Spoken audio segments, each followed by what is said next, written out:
Come gather round as Uncle Jeffrey reads to you the gospel.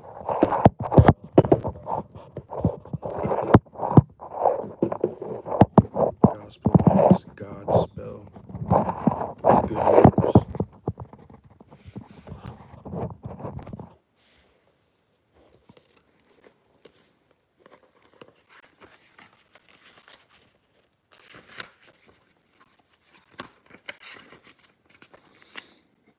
All in the world recognize the beautiful as beautiful. All in the world recognize the beautiful is beautiful. Herein lies ugliness. All recognize the good as good. Herein lies evil. Therefore, being and non-being produce each other. Difficulty and ease bring about each other. Long and short delimit each other. High and low rest on each other. Sound and voice harmonize each other. Front and back follow each other. Therefore the sage abides in the condition of wu-wei, unattached action, and carries out the wordless teaching. Here the myriad things are made, yet not separated. Therefore the sage produces without possessing, acts without expectations, and accomplishes without abiding in her accomplishments.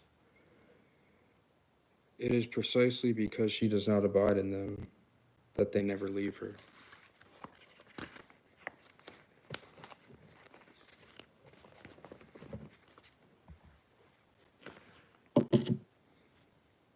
If you do not adulate the worthy, you will make others non-contentious. If you do not value rare treasures, you will stop others from stealing. If you do not see desirables, they will not. If people do not see desirables, they will not be agitated. Therefore, when the sage governs, he clears people's minds, fills their bellies, weakens their ambition, and strengthens their bones. If the people are kept without cleverness and desire, it will make the intellectuals not dare meddle. Acting without contrivance, there is no lack of manageability. The Tao is so vast. That when you use it, something is always left. How deep it is. It seems to be the ancestor of the myriad things. It blunts sharpness, untangles knots, softens the glare, unifies with the mundane.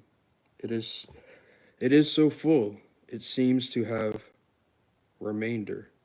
It is the child of I don't know who, and prior to the primeval Lord on high. The bornless spirit. Heaven and earth are not humane. Heaven and earth are not humane, and regard the people as straw dogs. The sage is not humane, and regards all things as stray dogs. The space between heaven and earth is just like a bellows. Empty it, it is not exhausted. Squeeze it, and more comes out. Investigating it with a lot of talk is not like holding to the center. The valley spirit never dies. The valley spirit never dies.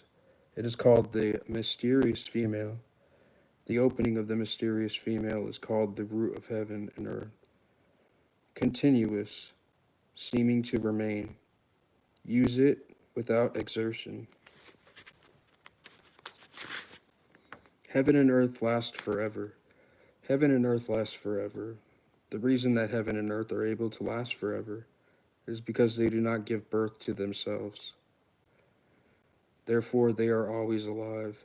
Hence, the sage puts herself last and is first. She is outside of herself, and therefore herself lasts. It is not through her selflessness that she is Is it not through her selflessness that she is able to perfect herself?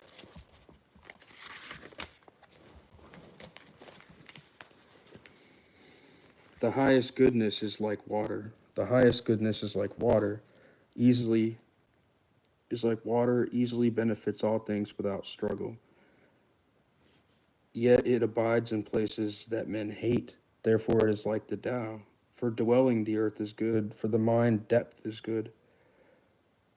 The goodness of giving is in the timing. The goodness of speech is in its honesty.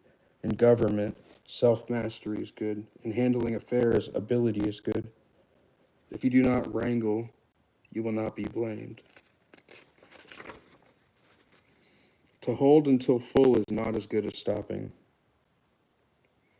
To hold until full is not as good as stopping. An over-sharpened sword cannot last long. A room filled with gold and jewels cannot be protected. Boasting of wealth and virtue brings you demise. After finishing the work, withdraw. This is the way of heaven. Pacifying the agitated material soul. Pacifying the agitated material soul and holding to oneness, are you able to avoid separation? Focusing your energy on the release of tension, can you be like an infant? In purifying your insight, can you unobstruct it? Loving the people and ruling the state, can you avoid over manipulation? Is opening and closing the gate of heaven? In opening and closing the gate of heaven, can you be the female? In illuminating the whole universe, can you be free of rationality? Give birth to it and nourish it, produce it, but don't possess it, act without expectation, excel, but don't take charge. This is called mysterious virtue.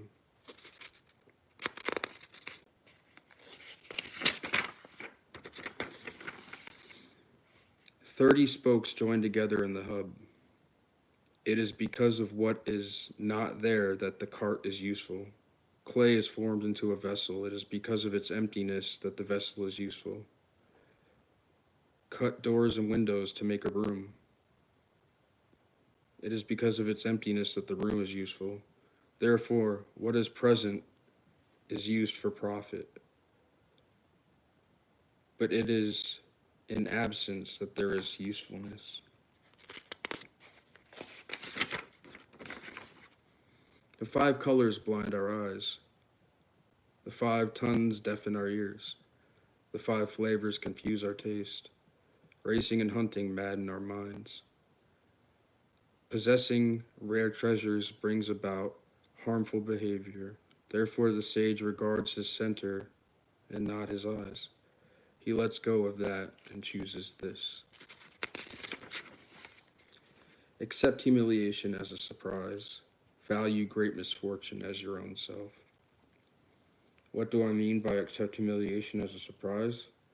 When you are humble, attainment is a surprise, and so is loss. That's why I say accept humiliation as a surprise. What do I mean by value great misfortune as your own self? If I have no self, how could I experience misfortune? Therefore, if you dedicate your life for the benefit of the world, you can rely on the world. If you love dedicating yourself in this way, you can be entrusted with the world.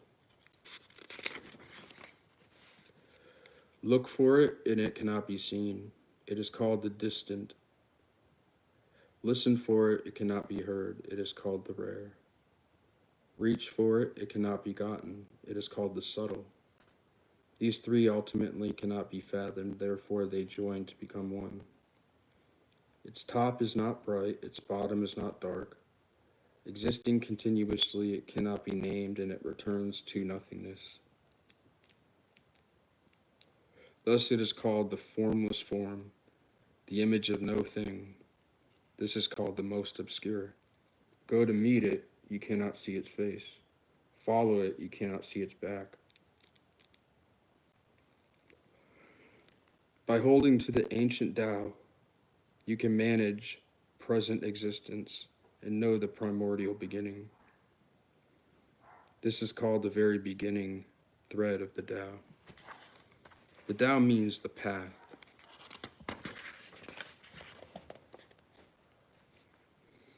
The ancient masters of the Tao had subtle, marvelous, mystic penetration, a depth that cannot be known. It is exactly because they are unknowable that we are forced to pay attention to their appearance, hesitant like one crossing an ice-covered river, ready like one afraid of his neighbors on all sides, dignified like a guest, loose like ice about to melt, straightforward like an uncarved block of wood, open like a valley, obscure like muddy water. Who can be muddled and use clarity to gradually become lucid? Who can be calm and use constant application for eventual success? The one who holds to this path does not crave fulfillment. Precisely because he does not crave fulfillment, he can be shattered and do without quick restitution.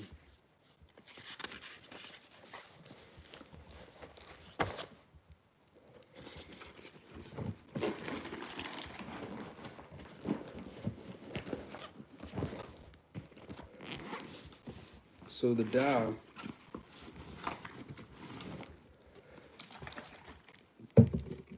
the Tao Te Ching is very much about emptiness. And that word emptiness is like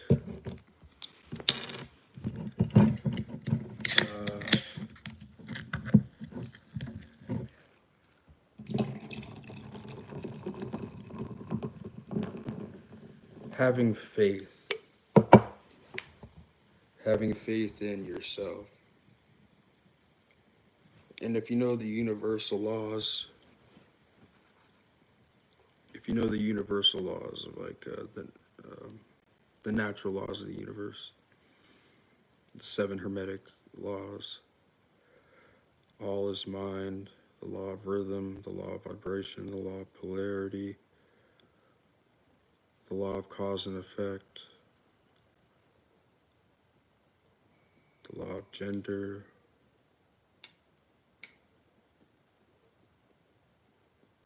forgetting one other one, but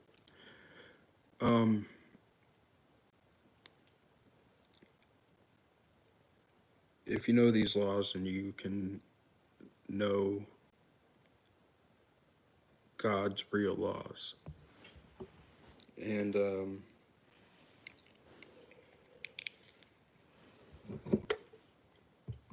you can see the design, the great design of the grand architect or great architect of the universe, right?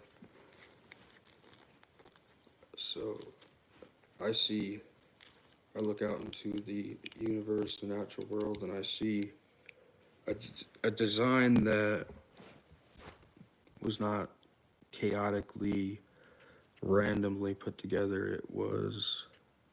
I see the systems in place that are the Fibonacci sequence, for instance. It's an algorithm that's in all the spirals.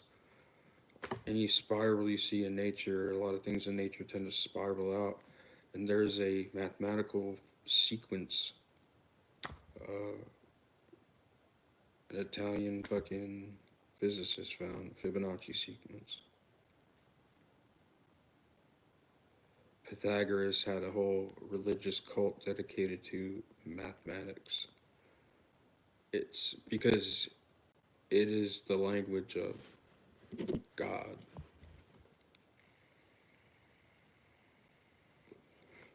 The master of reality. When I say God, I mean divinity, whether that be a pantheon of deities or one great, all-encompassing force. However you would look at that. How I look at it is, I look at things like there's pantheons, there's hierarchies. There is a pantheon, right, of like demigods, and they're all a piece of that one great divine force, and I call it the great wind or the great architect. And so that's how I look at things, right? But I have faith in a divinity, in the external, outside of myself. I do believe that I have faith that there's a God, if you will, and that it is beneficent in the way that if you know the natural laws of the universe, you can speak God's language a little bit, like the law of cause and effect. If you put all your energy, mental, emotional, physical, and spiritual energy into getting something accomplished, all that effort will equal, like the universe will return back to you fucking success.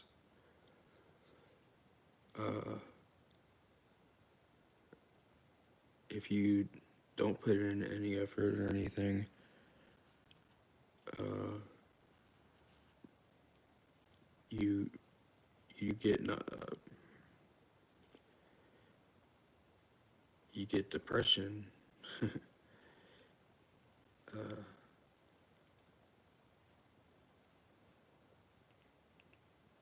Having no motivation and shit like that. Um,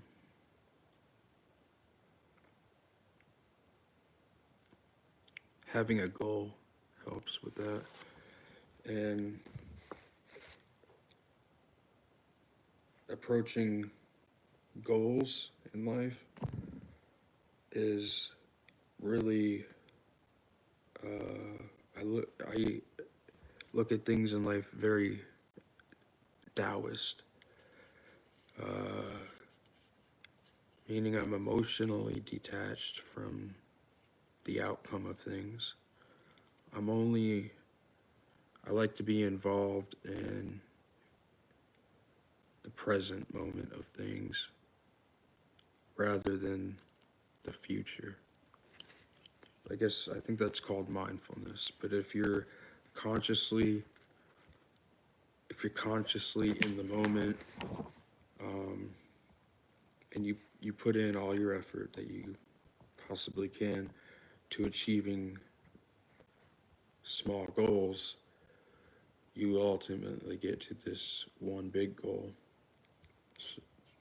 So set a large goal for yourself and then break it down into sections or steps, and then just follow those steps with intention, effort, and this dual faith that starts to happen if you believe in a divinity outside of you. You start to believe in yourself more, because if you put in all your effort, like you do what you can do, you and you have faith in yourself, you will have a confidence about you, because you know that you'll have success, because you're doing what you need to do. If you're fucking off and not doing what you need to do to get your shit accomplished, cause and effect, man. The law of rhythm. The measure of the pendulum to the left is going to be the same to the right. So if you put in 100% of your effort, and that's seriously what you could do in your reality, the universe helps those that are in action, creating karma. Karma means action in Sanskrit. And, you know, the universe does not like inertia. When you stop moving, when you stop creating action, the universe kind of won't, it doesn't seem like like if a plant refused to bloom, or if a plant refused to grow during the winter or something, like it would die. That's the natural. That's the natural world. Human beings seem to have a consciousness that is divinely inspired.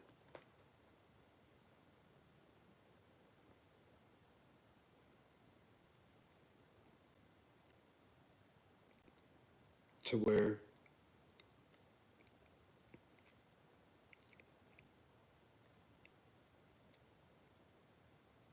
we're not animals, and we help, and innately we help each other, right? That's not always the case for everybody, or but I'm talking about human beings as a whole species. We tend to help each other. We help. We help the sick. We have hospitals. Uh, as a species, meaning we human beings as a species don't let people die that they could help. If your neighbor is having trouble, uh, you would probably help, right? Um, See someone fucking trying to like mug an old lady, like would you do something about that?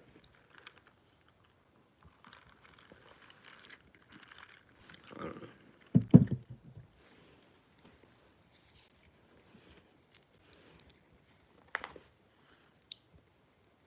But like having faith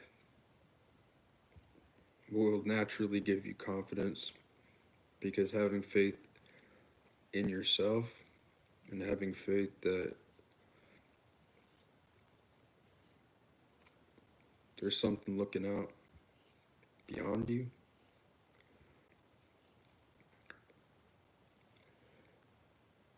and then putting in your effort, that's like and just doing that, it's called chopping wood and carrying water.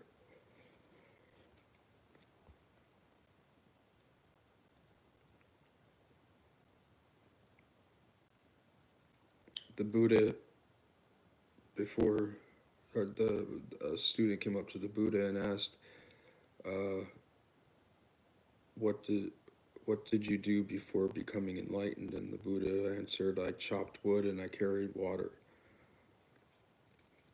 I chopped wood for firewood for the village, and I carried water to and fro for the village. And he was then asked, after enlightenment, Buddha, what do you do? And he said, I chop wood and I carry water.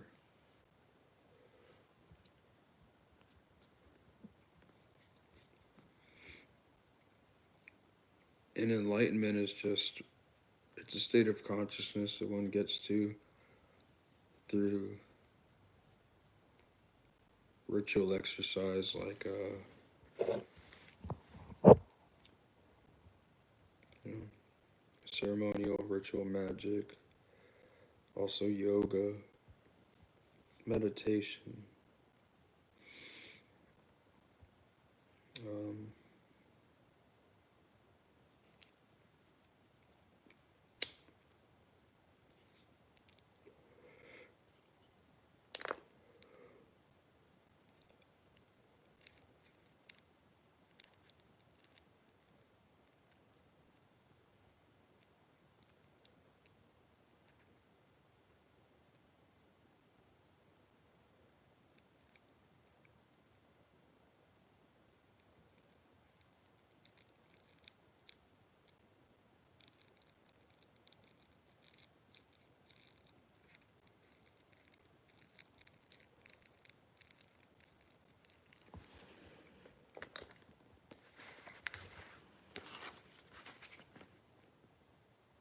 Effect emptiness to the extreme.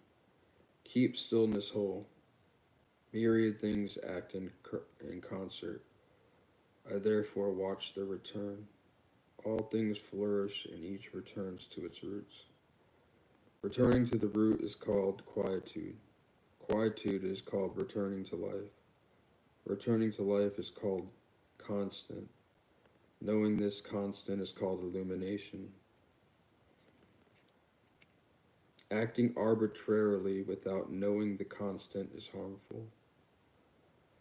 Knowing the constant is receptivity, which is impartial. And receptivity is that female, the mystical female that was being talked about in one of the passages earlier. Impartiality is kingship. Kingship is heaven. Heaven is the Tao. The Tao is eternal.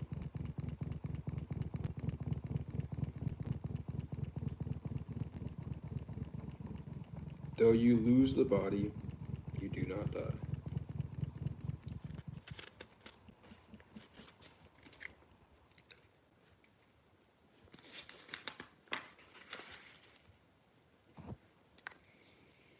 From great antiquity forth, they have known and possessed it. Those of the next level loved and praised it. The next were in awe of it, and the next despised it. If you lack sincerity, no one will believe you.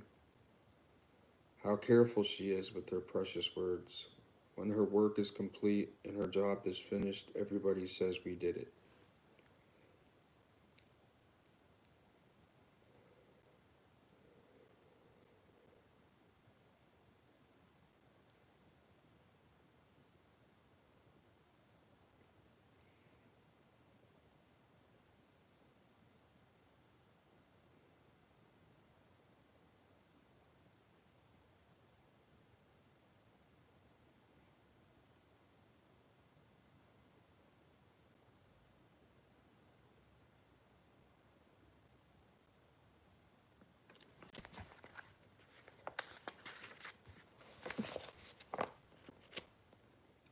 When the great Tao perishes, there is humaneness and rightness.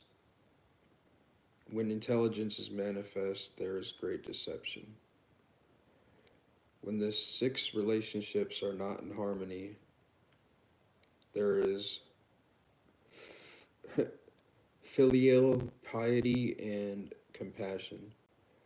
When the country is in chaos, loyal ministers appear.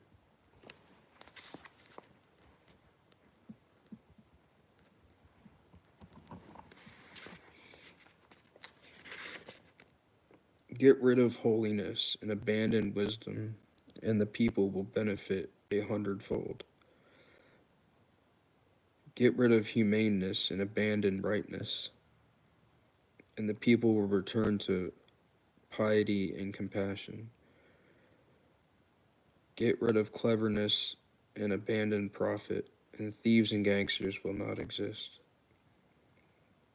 Since the above three are merely words, they are not sufficient. Therefore, there must be something to include them all. See the origin and keep the non-differentiated state. Lessen selfishness and decreased desire.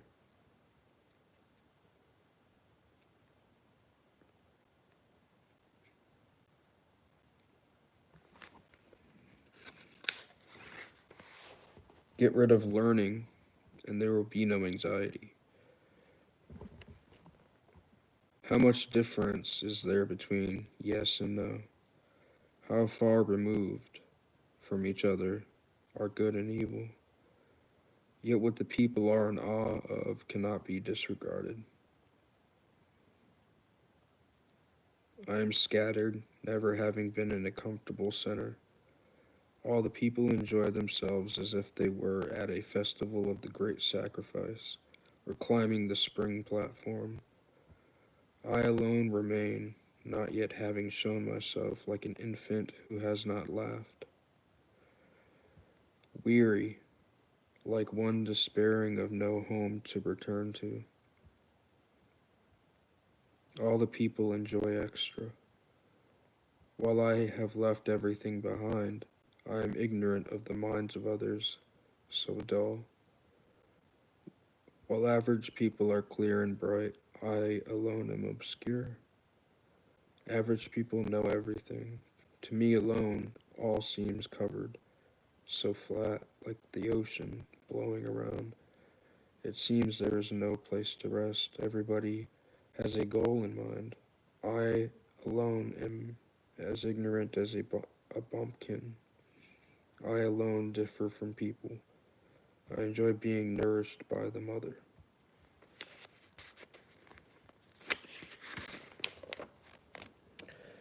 The form of great virtue is something that only the Tao can follow. The Tao as a thing is only vague and obscure. How obscure? How vague? In it there is form. How vague, how obscure. In it are things. How deep and how dark. In it there is an essence. The essence is so real, therein is belief. From the present to antiquity, its name has never left it. So we can examine all origins. How do I know the form of all origins? By this. The imperfect is completed, the crooked is straightened, the empty is filled, the old is renewed. With few there is attainment, with much there is confusion. Therefore the sage grasps the one and becomes the model for all. She does not show herself and therefore is apparent. She does not affirm herself and therefore is acknowledged. She does not boast and therefore has merit. She does not strive and is therefore successful. It is exactly because she does not contend that nobody can contend with her. How could the ancient saying, the imperfect is completed, be regarded as empty talk? Believe in the complete and return to it. To speak little is natural. Therefore a gale does not blow a whole morning, nor does a downpour last a whole day. Who does these things? Heaven and earth. If even heaven and earth cannot force perfect continuity, how can people expect to? Therefore, there is such a thing as aligning one's actions with the Tao. If you accord with the Tao, you become one with it. If you accord with virtue, you become one with it. If you accord with loss, you become one with it.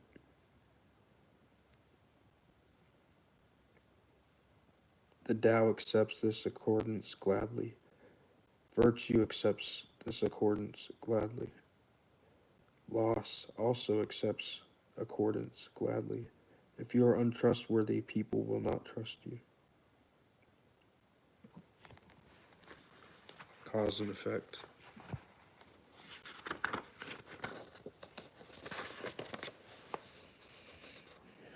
Standing on tiptoe, you are unsteady. Straddle-legged, you cannot go. If you show yourself, you will not be seen. If you affirm yourself, you will not shine. If you boast, you will have no merit. If you promote yourself, you will have no success. Those who abide in the Tao call these leftover food and wasted action. In all things dislike them. Therefore, the person of the Tao does not act like this.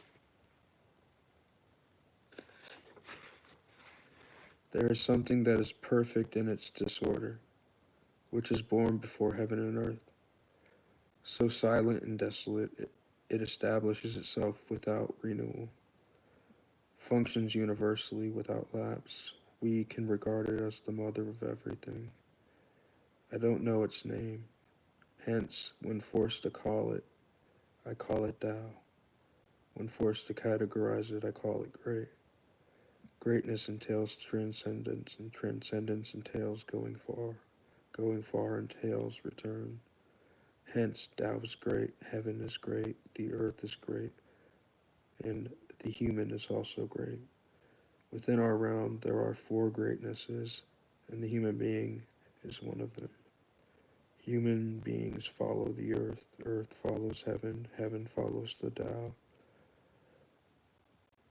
The Tao follows the way things are.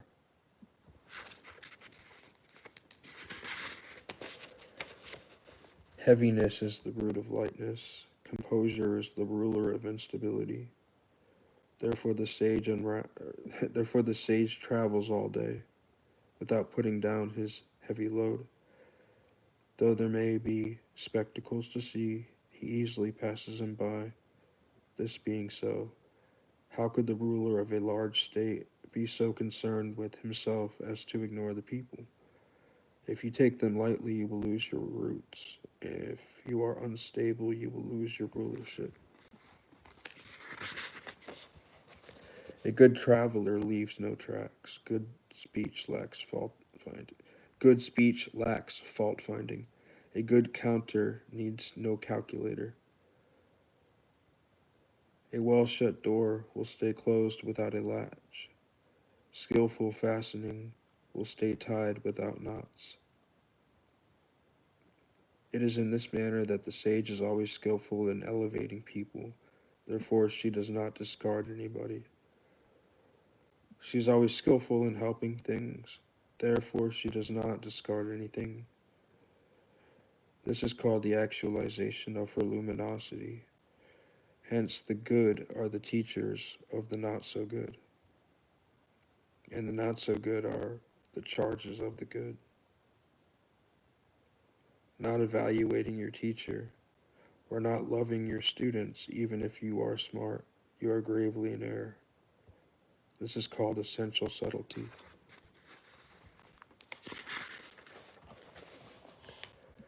Know the masculine, cleave to the feminine, be the valley for everyone. Being the valley for everyone, you are always in virtue without lapse, and you return to infancy. Know the white and cleave to the black. Be a model for everyone. Being the model for everyone, you are always in virtue and free from error. You return to limitlessness. No glory but cleave to humiliation. Be the valley for everyone. When your constancy and virtue is complete, you return to the state of the uncarved block. The block is cut into implements. The sage uses them to fulfill roles. Therefore, the great tailor does not cut.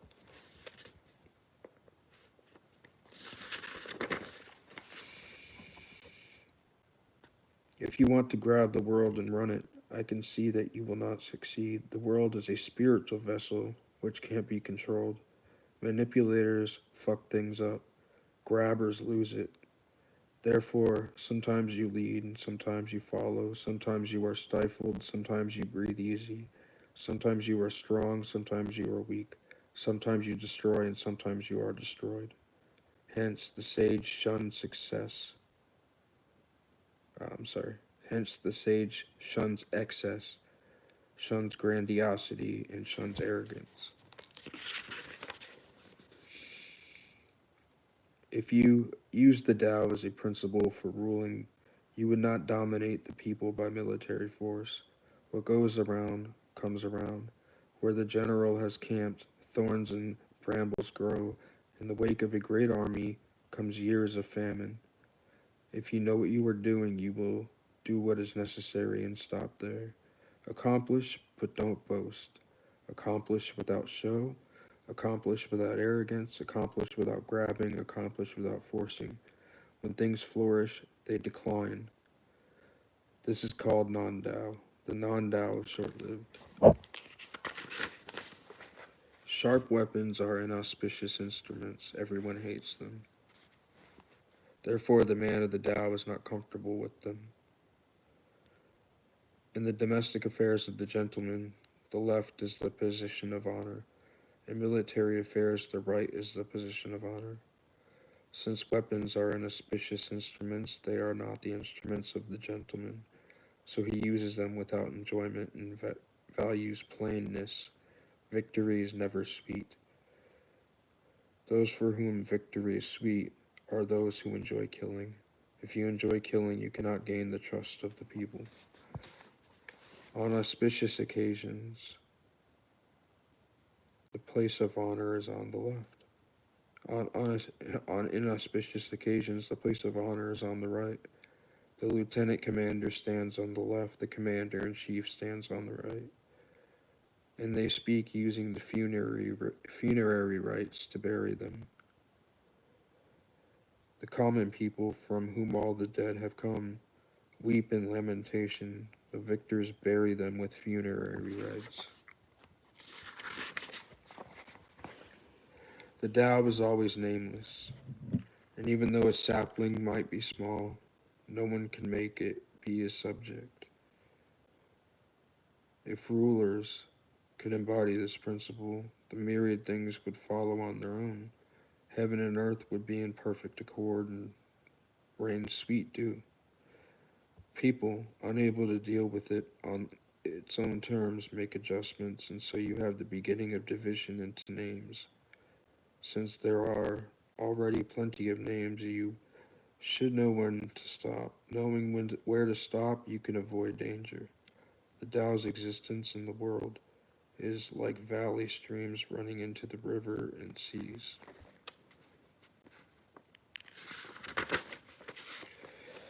If you understand others, you are smart. If you understand yourself, you are illuminated. If you overcome others, you are powerful. If you overcome yourself, you have strength. If you know how to be satisfied, you are rich. If you can act with vigor, you have a will. If you don't lose your objectives, you can be long-lasting. If you die without loss, you are eternal.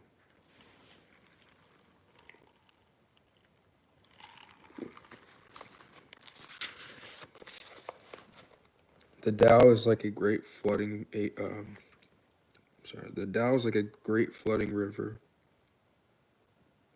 How can it be directed to the left or right? The myriad things rely on it for their life, but do not distinguish it. It brings to completion, but cannot be said to exist. It clothes and feeds all things without lording over them. It is always desireless, so we call it the small. The myriad things return to it, and it doesn't exact lordship. Thus, it can't be called great. Thus, it can be called great. Till the end, it does not regard itself as great. Therefore, it actualizes its greatness.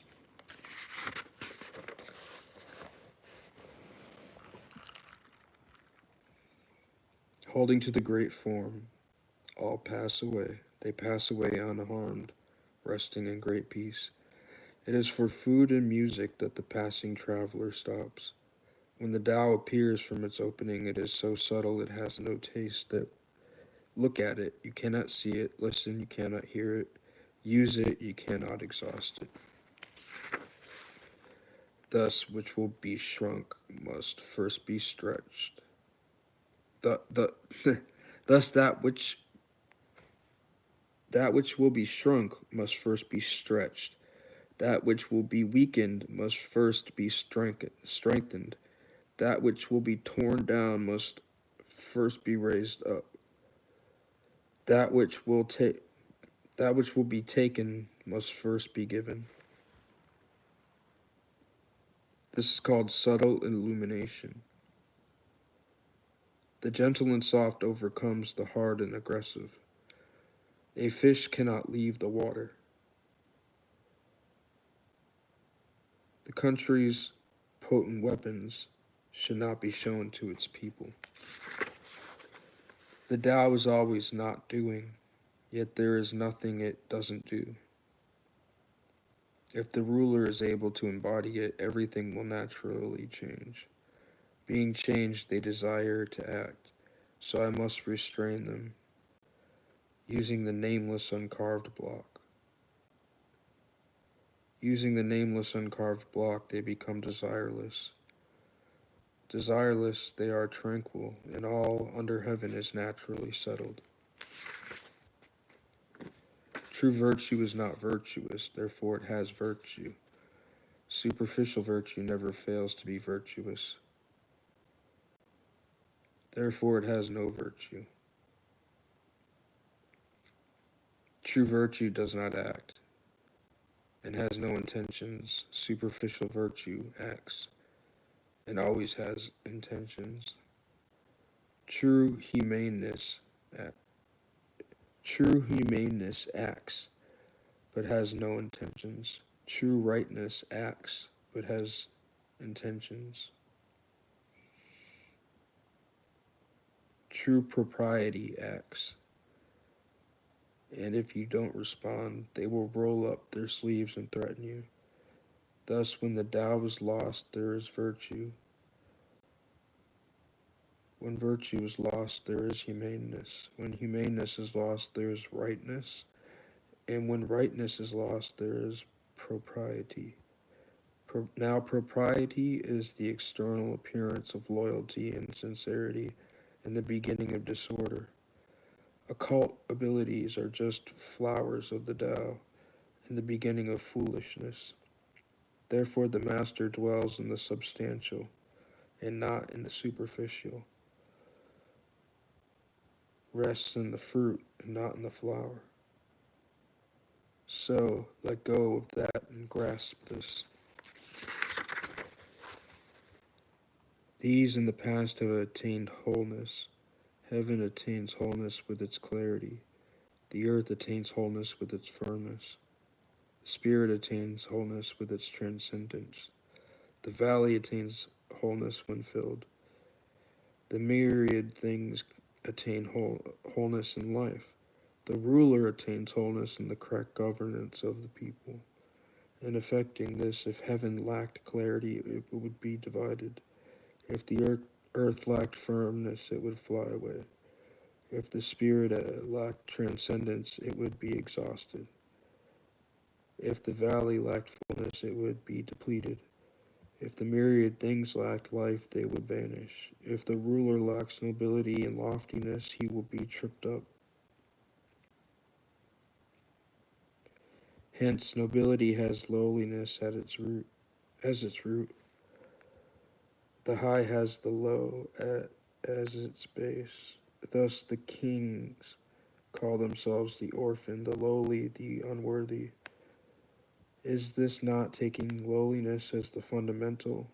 Isn't it?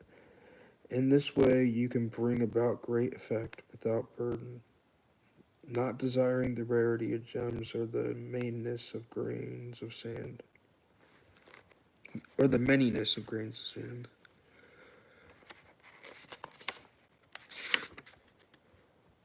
Return is the motion of the Tao. Softening is its function. All things in the cosmos arise from being. Being arises from non-being. When superior students hear of the Tao, they strive to practice it. When middling students hear of the Tao, they sometimes keep it and sometimes lose it. When inferior students hear of the Tao, they have a big laugh. But not laughing in itself is not sufficient to be called the Tao, and therefore it is said, the sparkling Tao seems dark. Advancing in the Tao seems like regression. Settling into the Tao seems rough. True virtue is like a valley. The immaculate seems humble. Extensive virtue seems insufficient. Established virtue seems deceptive. The face of reality seems to change. The great square has no corners.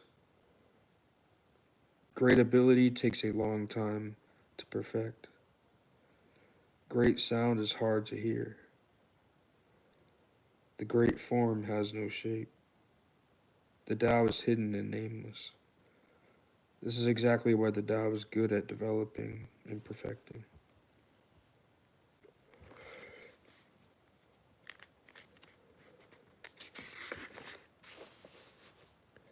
The Tao produces one, one produces two. The two produce the three, and the three produce all things. All things submit to yin and embrace yang. They soften their energy to achieve harmony. People hate to think of themselves as orphan or lowly and unworthy, yet the kings call themselves by these names. Some lose and yet gain, others gain and yet lose. That which is taught by the people I also teach. The forceful do not choose their place of death. I regard this as the father of all teaching.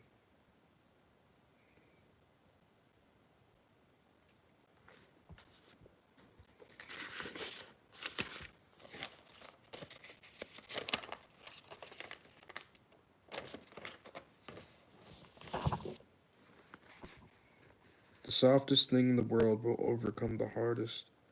Non-being can enter where there is no space. Therefore, I know the benefits of unattached action. The wordless teaching and unattached action are rarely seen.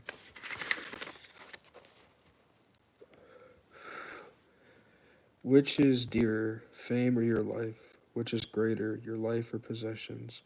Which is more painful, gain or loss? Therefore, we always pay a great price for excessive love, and suffer deep loss for great accumulation.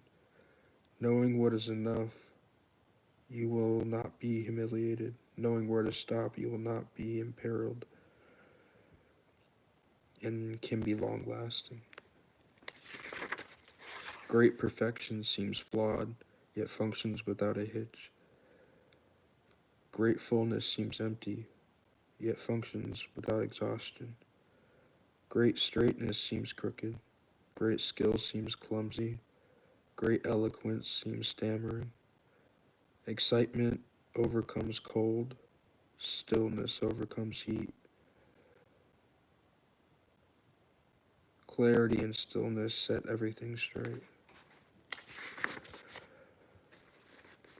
When the Tao prevails in the land, the horses leisurely graze and fertilize the ground. When the Tao is lacking in the land, war horses are bred outside the city. Natural disasters are not as bad as not knowing what is enough. Loss is not as bad as wanting more. Therefore, the sufficiency that comes from knowing what is enough is an eternal sufficiency. Without going out the door, knowing everything, without peeking out the window shades, seeing the way of heaven, the further you go, the less you know. The sage understands without having to go through the whole process. She is famous without showing herself, is perfected without striving.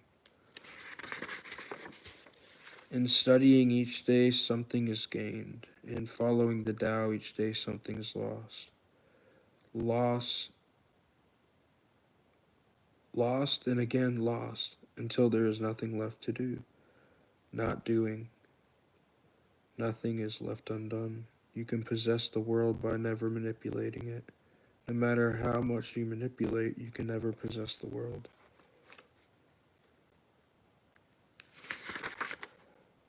The sage has no fixed mind. She takes the mind of the people as her mind. I treat the good as good, I also treat the evil as good. This is true goodness. I trust the trustworthy, I also trust the untrustworthy. This is real trust. When the sage lives with people, she harmonizes with them and conceals her mind for them. The sage treats them as their little children.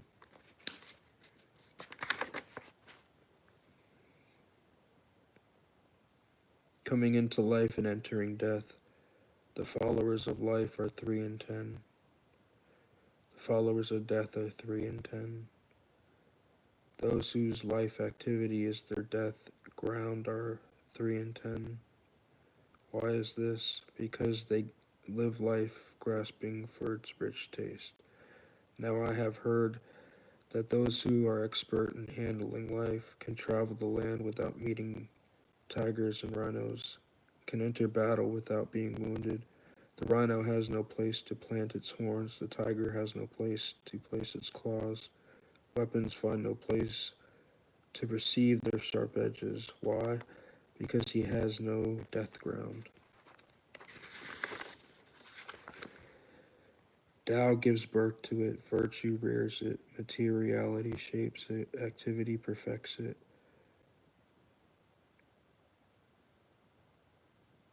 Therefore, there are none of the myriad things who do not venerate the Tao or esteem its virtue. This veneration of the Tao and esteeming of its virtue is something they do naturally without being forced. Therefore, Tao gives birth. Its virtue rears, develops, raises, adjusts, and disciplines, nourishes, covers, and protects, produces but does not possess, acts without expectation, leads without forcing. This is called mysterious virtue.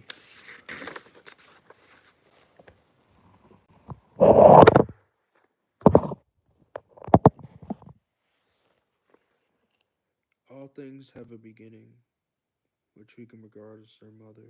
Knowing the mother, we can know its children.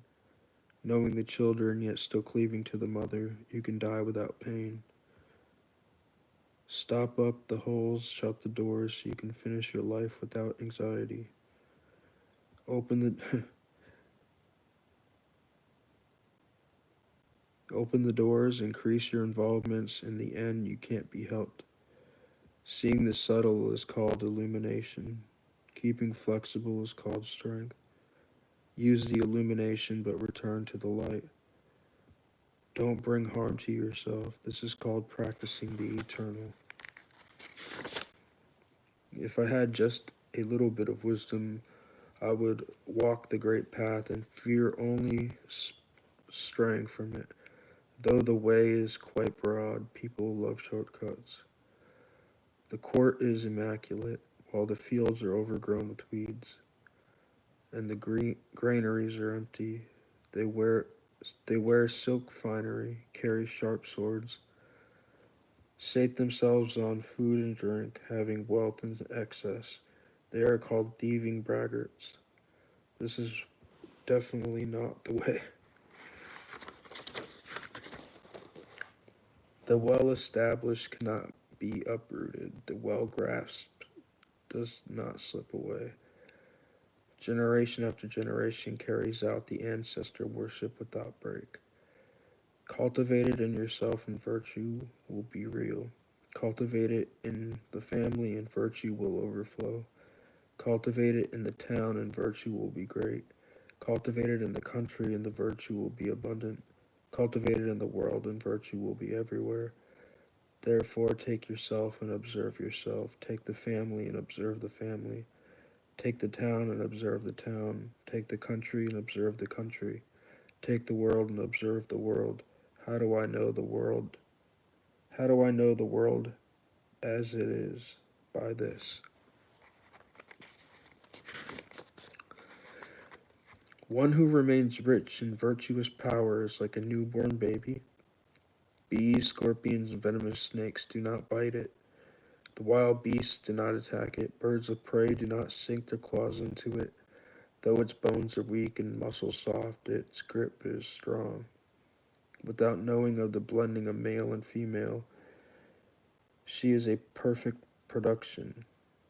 The ultimate in vitality. He cries all day without getting hoarse. She is the ultimate in harmony. Understanding harmony is called the constant. Knowing the constant is called illumination. Nourishing life is called blessing. Having control of your breath is called strength. After things blossom, they decay, and this is called the non-Tao. The non-Tao expires quickly. One who knows does not speak. One who speaks does not know. Close your holes and shut your doors. Soften your sharpness. Loosen your knots. Soften your glare and merge with the everyday. This is called mysteriously attaining oneness. Though you cannot possess it, you are intimate with it and at the same time distant. Though you cannot possess it, you are benefited by it and harmed by it.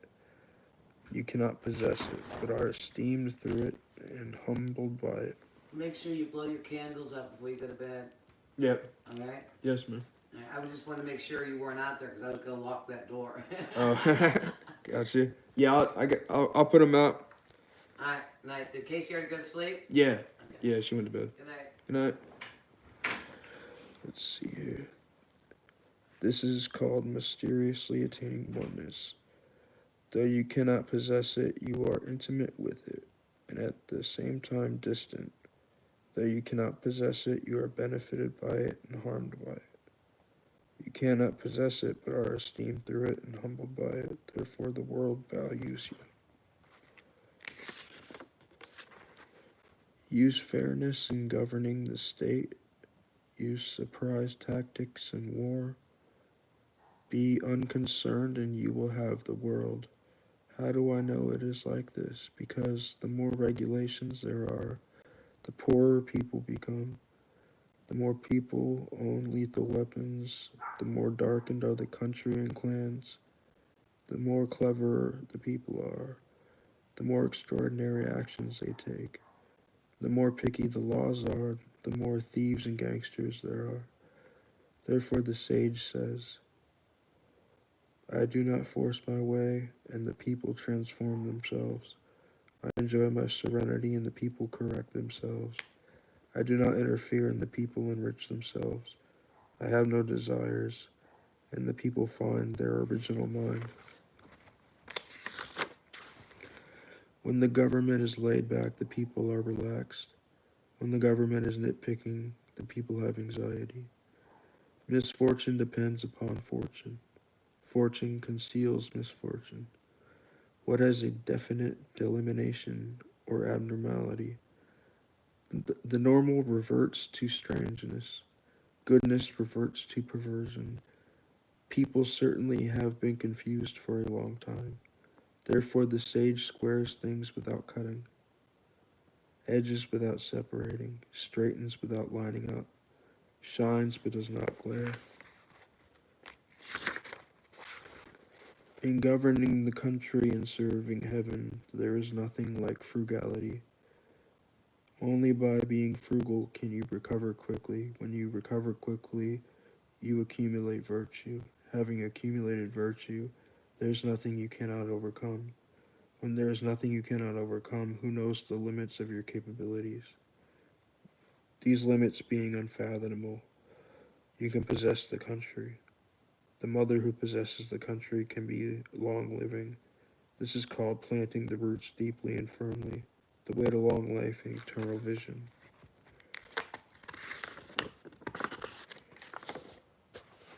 Ruling a large country is like cooking a small fish. When you govern people with the Tao, demons will have no power. Not that they don't have power, but their power will not harm people. Since the sage doesn't harm people, the two will not harm each other. Here their power merges and returns. The great state should be like a river basin, the mixing place of the world, the feminine of the world. The feminine always overcomes the masculine by softness, because softness is lesser. Therefore, if a large state serves a small state, it will gain the small state. If the small state serves a large state, it will gain the large state. Therefore, some serve in order to gain, and some gain despite their servitude. The large state wants nothing more than to unite and feed its people. The small state wants nothing more than to enter into the service of the right person. Thus both get what they want. Greatness lies in placing oneself below.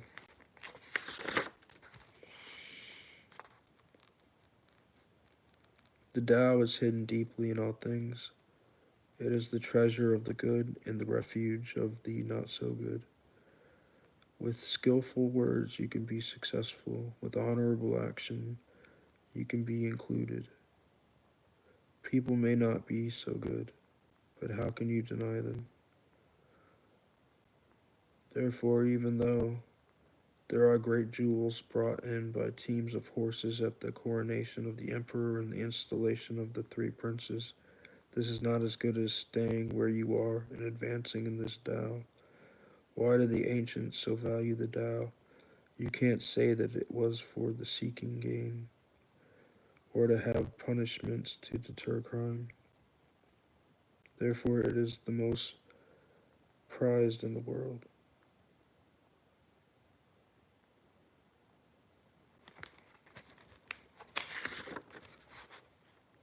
Do without doing, get involved without manipulating, taste without tasting, make the great small, the many few. Respond to anger with virtue, deal with difficulties while they are still easy, handle the great while it is still small.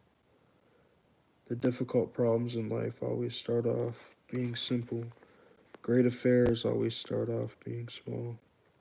Therefore, the sage never deals with the great and is able to actualize his greatness. Now, light words generate little belief. Make ease.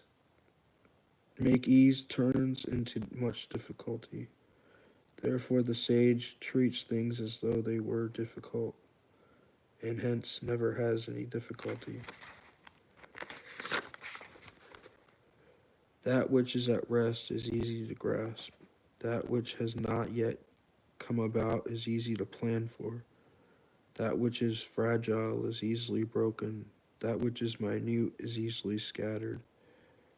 Handle things before they arise. Manage affairs before they are in a mess. A thick tree grows from a tiny seed. A tall building arises from a mound of earth. A journey of 1,000 miles starts with one step. Contriving, you are defeated. Grasping, you lose. The sage doesn't contrive, so she is not beaten. Not grasping, she doesn't lose. When people are carrying out their projects, they usually blow it at the end. If you are as careful at the end as you were at the beginning, you won't be disappointed. Therefore, the sage desires non-desire, does not value rare goods, studies the unlearnable so that she can correct the mistakes of average people and aid all things in manifesting their true nature without presuming to take the initiative.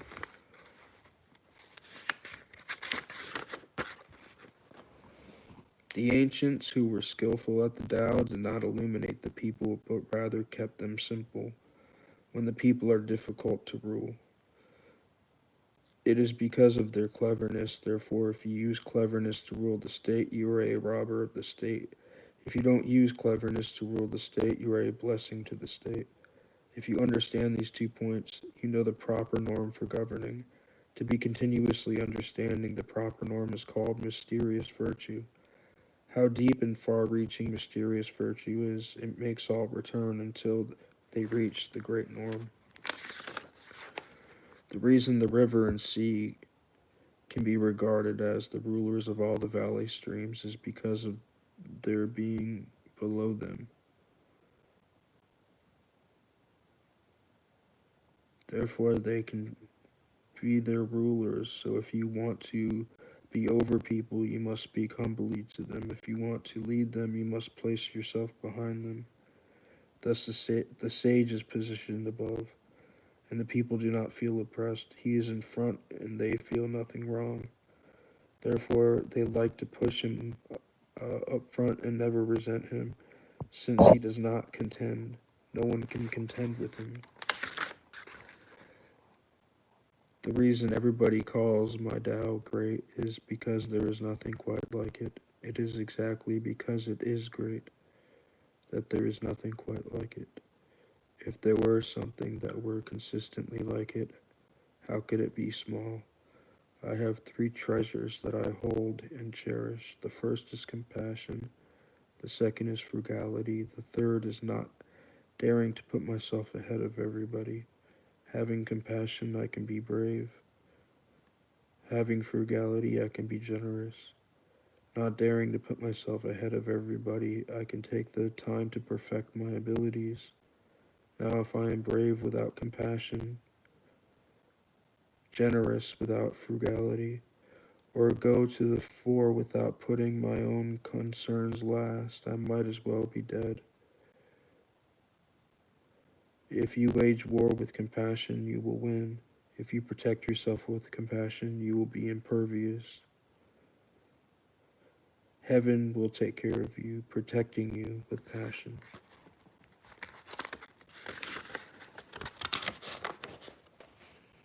The best warrior is never aggressive. The best fighter is never angry. The best tactician does not engage the enemy. The best utilizer of people's talents places himself below them.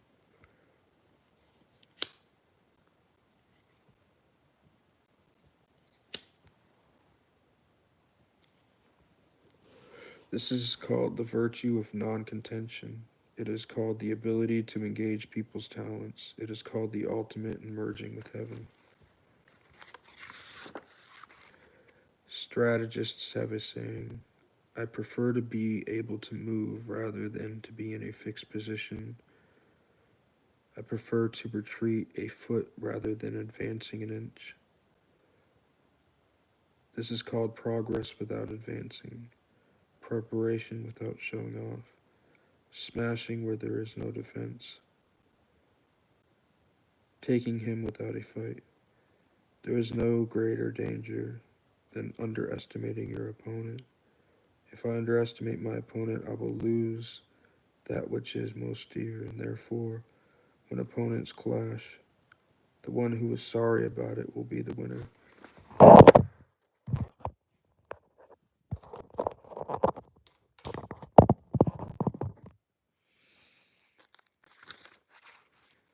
My words are easy to understand and easy to practice, yet nobody understands them or practices them. My words have an origin. My actions have a principle. It is only because of your not understanding this that you do not understand me. Since there are a few who understand me, I am valued. Therefore the sage wears coarse clothes, yet hides a jewel in his bosom.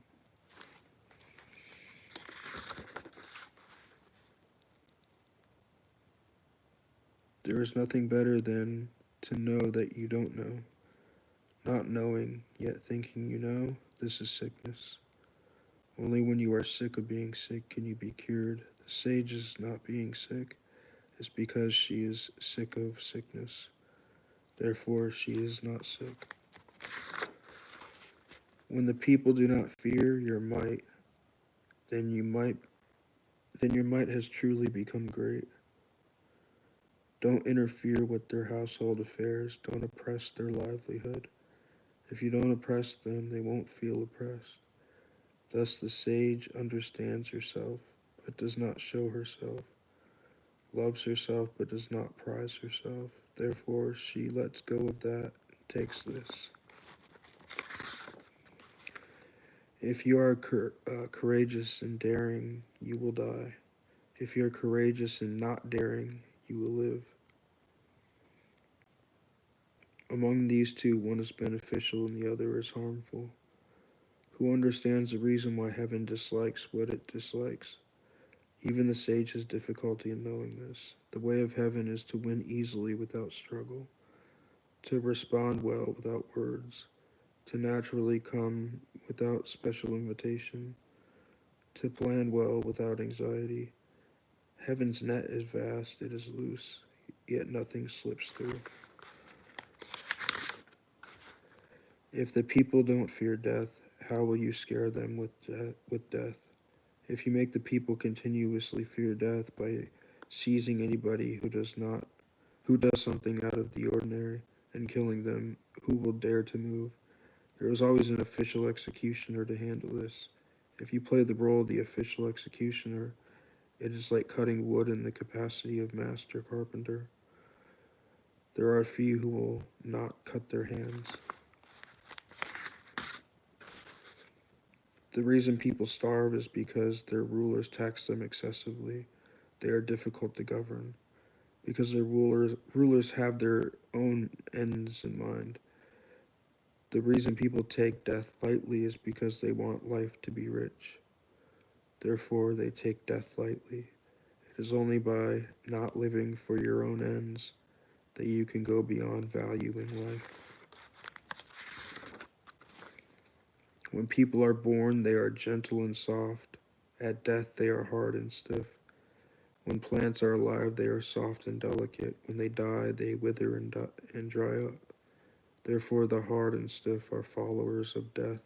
The gentle and soft are the followers of life. Thus, if you are aggressive and stiff, you won't win. When a tree is hard enough, it is cut.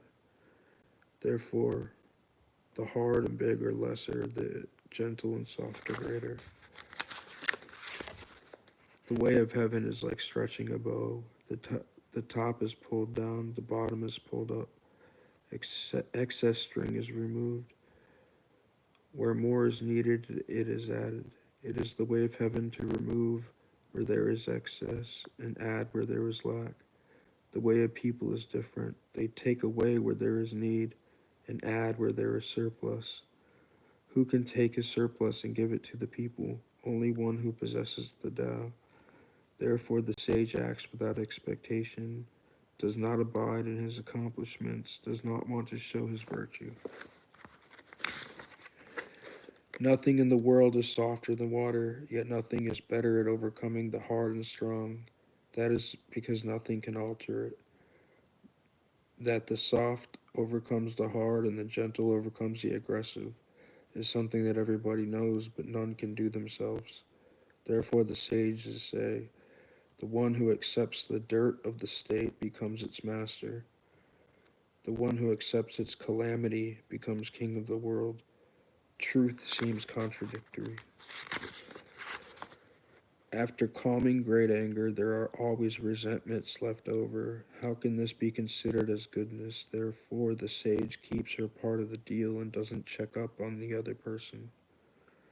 Thus, virtuous officials keep their promise, and the crooked ones break it. The heavenly Tao has no favorites, it raises up the good.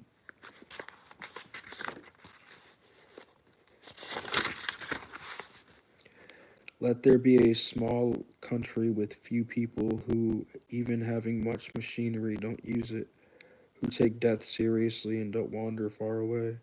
Even though they have boats and carriages, they never ride in them. Having armor and weapons, they never go to war.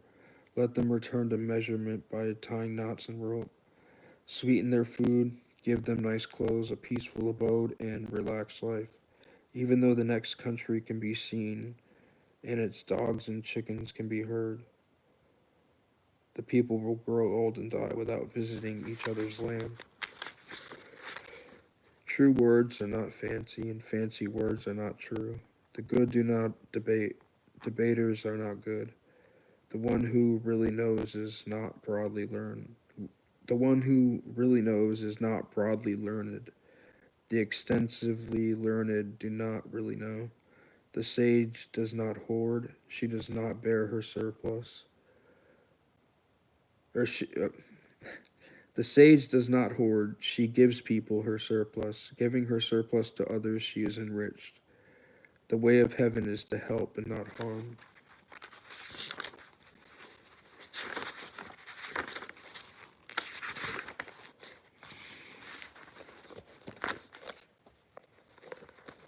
That was the Tao Te Ching by Lao Tzu.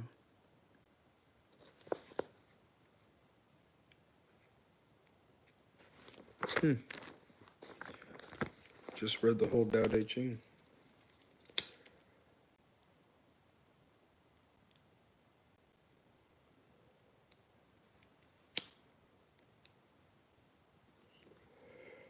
Basically, you gotta be if you stay true to yourself,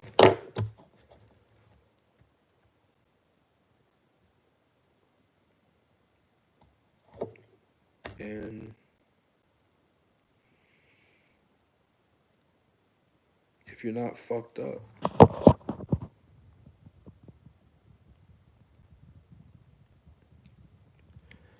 yeah, if you just have to stay true to who, if you have to understand who you are, and be a real person, and live in what is like what you consider your truth, and you put in effort, and success will follow, and you'll garner faith in yourself. And you gotta have like faith in the Tao Te Ching. It's called heaven. Uh, but that's like the source of the Tao. The Tao means the path or the way, right? Um,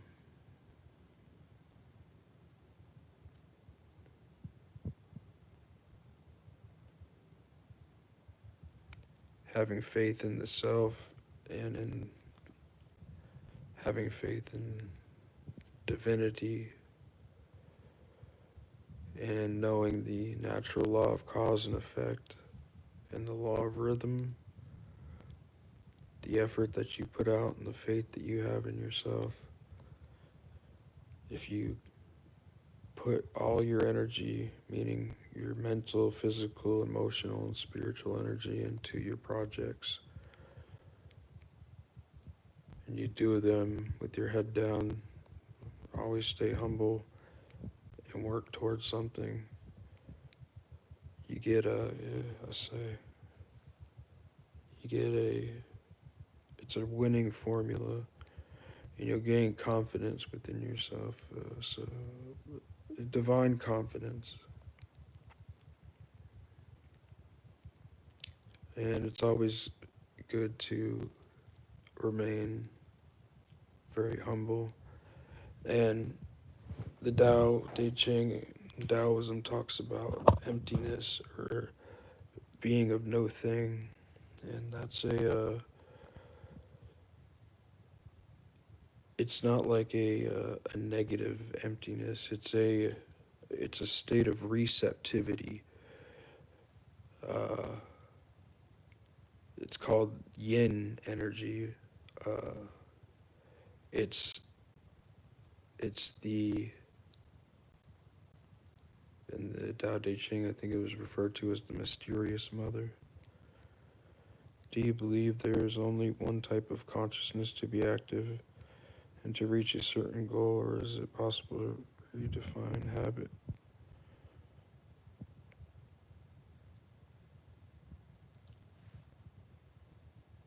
Here's what I believe is that certain it depends on like what your goals are, and if your goals are to it depends. Do you believe there's only one type of consciousness to no, I don't know. There's all different types of consciousnesses, I think. And after you conquer some goals and shit, you become a little wiser, and you change. You will change in consciousness the further you go along accomplishing things.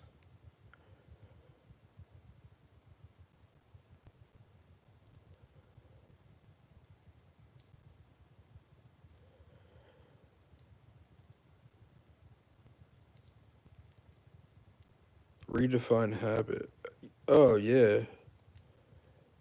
Uh well, check this out. I was addicted to alcohol. I was an alcoholic for many years, I was an alcoholic from the age of like 16 to 30 years of age. And I was just done with the bullshit that comes along with being like a fucking like drinking. It just like I kept destroying my life. But alcohol, it's awesome. It takes away all anxieties, and uh, just alcohol is awesome. But I'm like, what's referred to in like AA circles and shit is like a real alcoholic, which is there's people that can have like a drink, like a vodka drink, and that's all they, or maybe two, and they don't have to get completely shitty. When I drink alcohol, I drink until I'm fucking blackout drunk. So it's like, and it's a compulsion. Anyways, it's it. I was just done with alcohol, and I never went to an AA thing. I never went to a rehab. I just I got some benzos and stopped drinking, and I fucking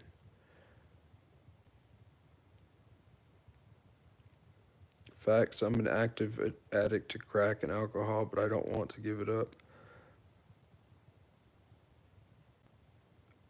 I'm lost, my love. I just can't exist without it. It's so hard, beautiful. I love you so listening to me. God bless. I'm glad you're doing better. Well, I mean, crack isn't the most horrible thing. Here's what I think is alcohol is it's a bad drug because they're called like different alcohols are called different spirits. Um, because like different the different shit that alcohol is made from, different vegetables, different uh, fruits. There's a there's different spirits attached to that alchemical process of fermentation. Um,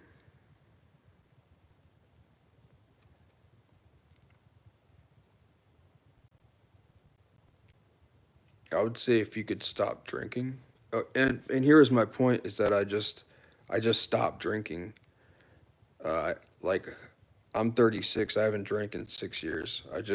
And one day I just woke up. I was like, I'm done with the bullshit, and I'm not drinking anymore. And I made that a goal of mine that I would not be drinking.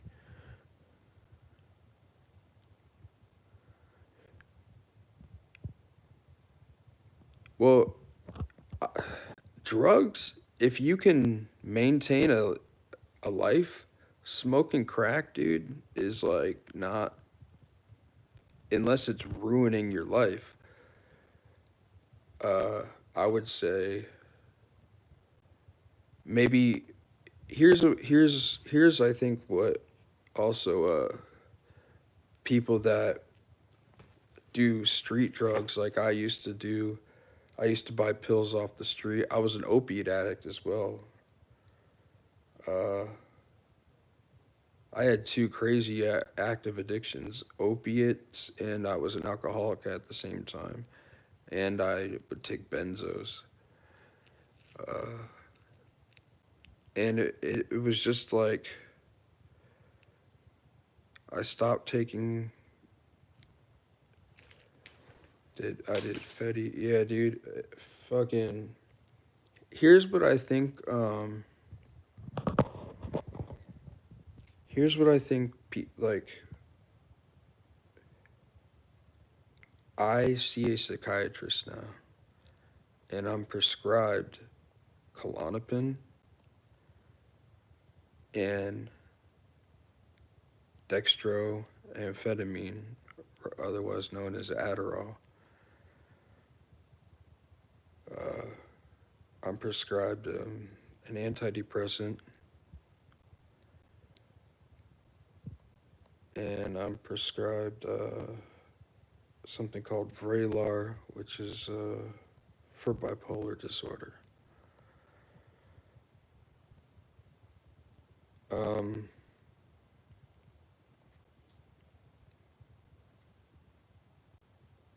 I'm prescribed like an upper, and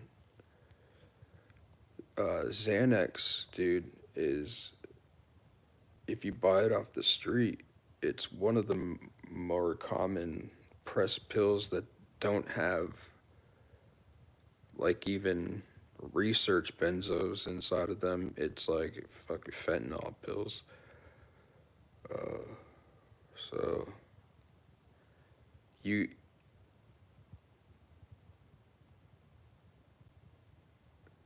thanks. I know you don't know me, but this is really helps your. Thanks, dude. Thank you. Um, go see a psychiatrist, dude, and fucking. Um, I wouldn't say that I was addicted to like crack, really, because when you say that, it throws people off because people have a different view. I I've smoked crack before. I haven't been like a crack smoker, but I've smoked crack before. Uh, it doesn't, and I've smoked a lot of cocaine.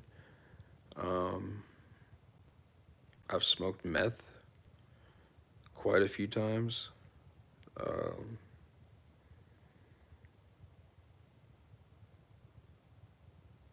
I wouldn't tell like my psychiatrist that though. You got to know like what to share with them and what not to, and they don't want to hear anything that's like, yeah, yeah, but like here's the thing, man. If you can find a psychiatrist, like make an appointment with like a psychiatrist. Um, the reason that you smoke crack is because there's something inside of you that uh, obviously you function better on uppers. A lot of people have ADD or ADHD that smoke meth and smoke crack and shit. It's because you have ADD or ADHD and it's gone like undiagnosed and unmedicated, and it's facts that like, because not like not everybody like fucking like I've smoked crack before, and I didn't really feel the need to buy another sack like the next day. But some people are like, damn, that was awesome. Let's when I smoked meth, I was like, fuck, I want another fucking I want some more of that shit. Uh, I never let myself. I was addicted to meth for a whole year. Yeah, bro, nonstop. Almost took my life. For damn near a week. Yeah, dude. Fucking meth is crazy, man. Um, I just tried. I tried to. I just like went to a psychiatric ward about 5 months ago because I fucking was gonna kill myself and shit. So like, life is crazy and tough, dude. Like, even if you're off drugs and shit, which I wouldn't say that I'm off of drugs. I mean, I take pharmaceuticals. I take Adderall. I take something called Klonopin. It's a benzodiazepine. I believe it's better than Xanax. I have like a real reason to take it. But I think probably everybody that listen, like you're not attracted to drugs because just for nothing, you know. But basically, my message is you can get that shit legally, and you can actually like, let's say you like fentanyl. Well, just get your ass a prescription for Suboxone, bro. Suboxone has buprenorphine or something. Buprenorphine, I think it's called, and it's a synthetic opioid. Gets you high as fuck.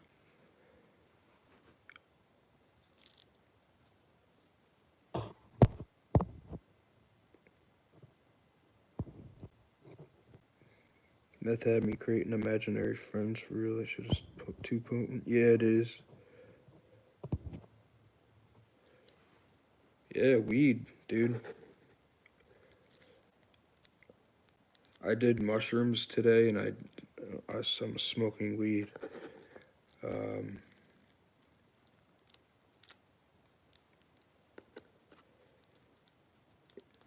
If you want to kind of reset your brain, I would highly suggest. I took the other night. I took about 6 grams of mushrooms, and then earlier today I took about 2. Uh,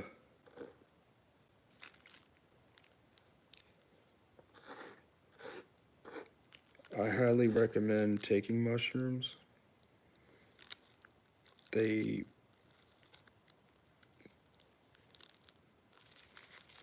I don't trip out,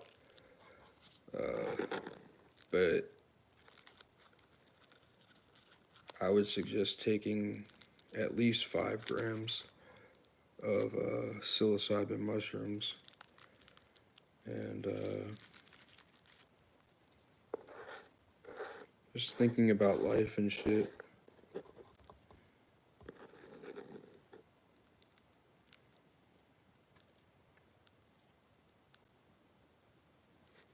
Okay.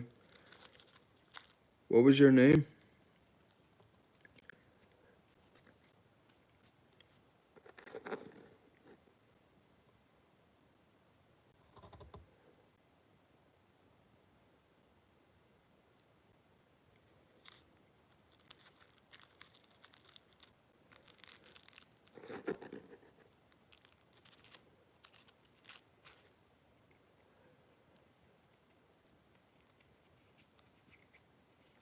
All right, dude. Have a good evening. Let's see here.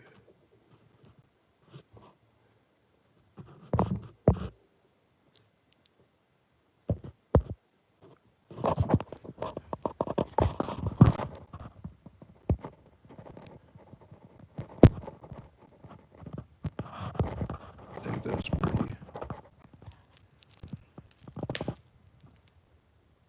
I might see a psychiatrist to take your advice. Yeah. That's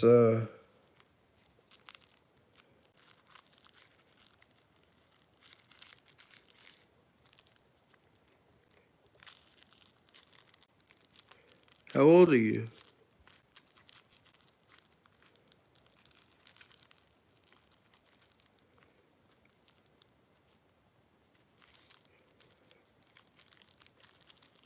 31. Yeah, that's about the time that it's time to give up the bullshit. I was 30, and the only drugs that I do, like street drugs, are psychedelics, man, just mushrooms and I smoke cannabis.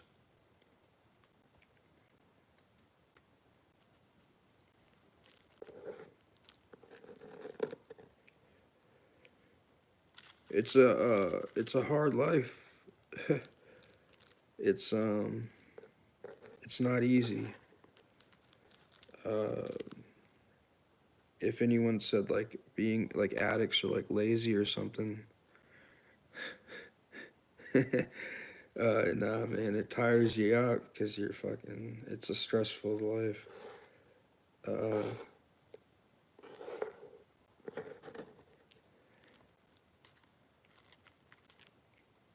you know, and I think not being able to be like a true human being because you got something to hide, you got something that you don't want other people to know about. It's a dark life. I've been there.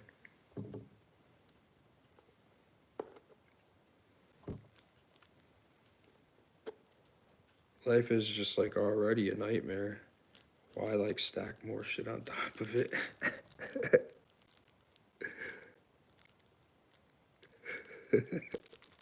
You know.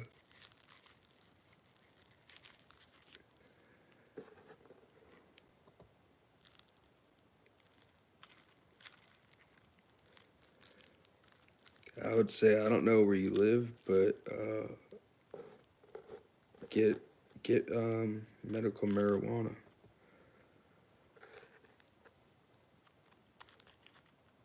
if you can.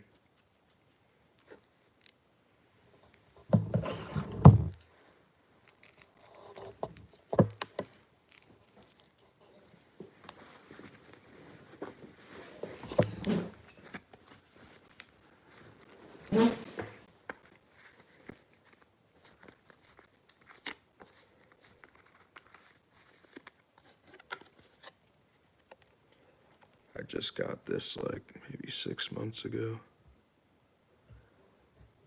Medical marijuana registry.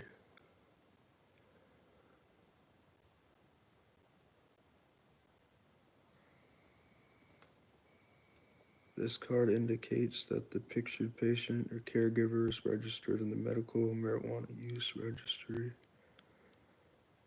Georgia. Yeah, there's medical marijuana there, right?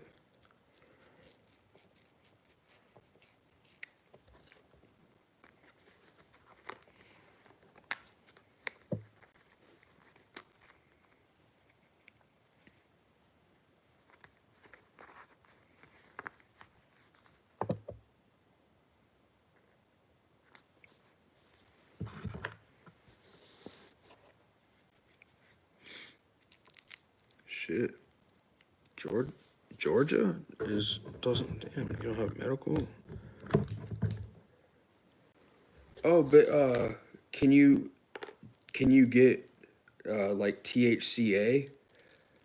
Because let me let you in on a secret. THCA products. Uh, guess what? Weed is THCA.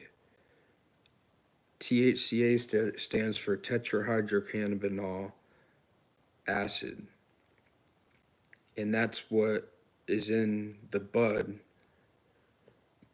before combustion of CO2 creates another molecule that's attached to it. So basically, when you heat it up to a certain temperature, another molecule is attached to it, a carbon-based molecule, and it becomes tetrahydrocannabinol 9. And that's what's illegal. THC 9. So all we like so you could just actually even though I have my medical marijuana card, sometimes I still just go to the corner store to buy a couple of pre-rolled joints and shit because there's THCA products out there that are fucking potent as shit, dude. My favorite thing is caviar, and caviar is like joints that are rolled in like keef and fucking hashish and just all types of shit. Get you fucking really high. You can buy them shits at like smoke shops or corner stores, and it's like $10 for like a 2 gram joint of that shit. Not bad. And there's like shatter and fucking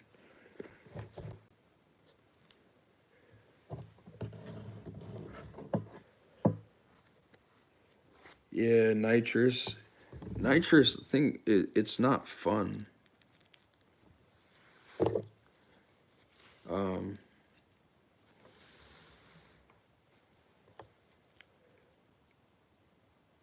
Like where I live, there you've always been able to buy like laughing gas or whatever they call it. It's nitrous. I've seen that stuff like in corner stores and in smoke shops forever. It's just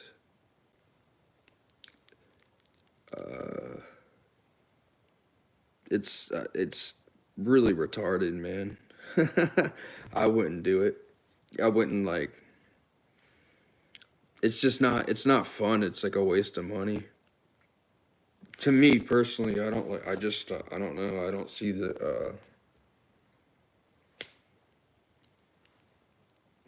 I don't see the reason why you would do it unless you were tripping. I've heard that being on like LSD, nitrous is fun, but just doing nitrous by itself is kind of crazy.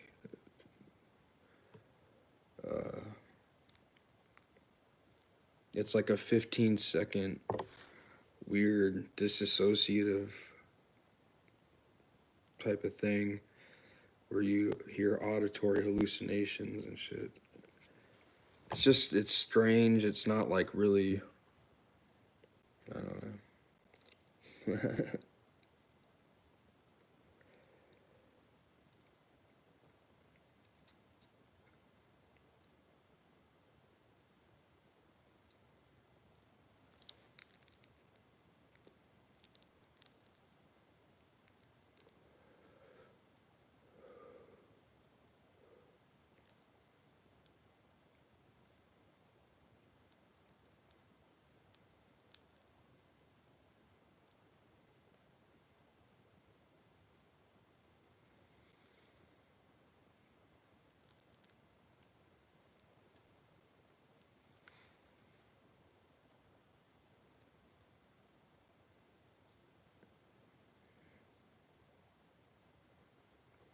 Facts.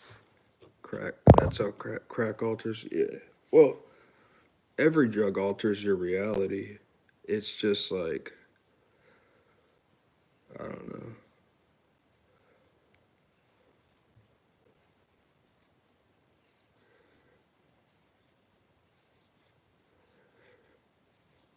Yeah, hell yeah. Y'all, y'all come back now. You hear?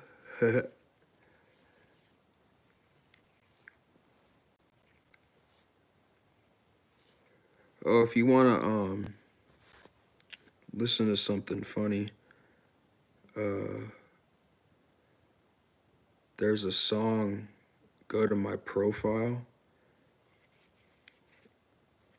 and go to videos, and I made a song called "Smoking Crack Out of My Corncob Pipe." Not kidding you. So give that a listen. It's fucking funny, dude.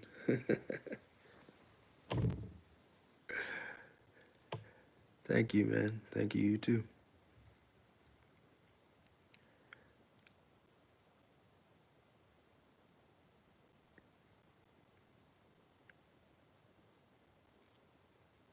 I appreciate you accepting my dark reality. You're awesome. Oh, if you go look at my content, man, it's just nothing but the darkness. um, I love it.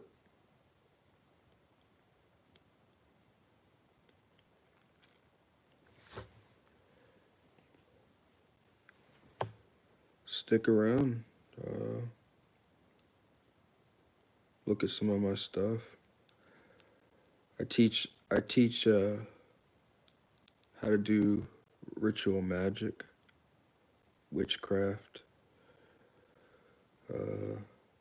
I give knowledge lectures on occultism.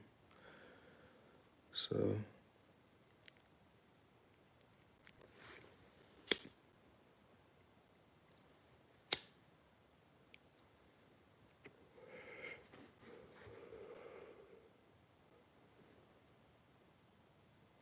oh, sick. I saw it. I'm inherited Voodoo. So, generational. That's awesome. Good stuff. Voodoo. Okay, cool. Hell yeah. Voodoo is very.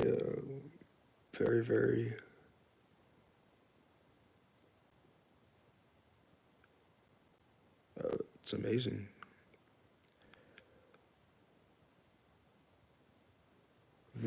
Voodoo, Ifa, and Christian.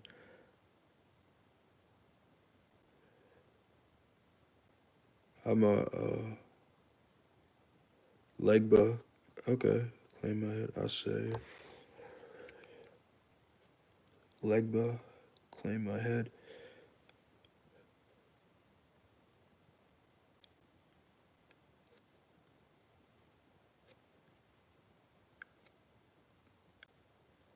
I saw it said Legba, claim my head. So in in Voodoo and Santeria, uh, it's called having a saint in the head or having a spirit in the head, and a Voodoo priestess will see the spirit that's in your head. Yeah. And I saw it says Legba claimed my head. Right, yeah. That's cool. Yeah. It's very much like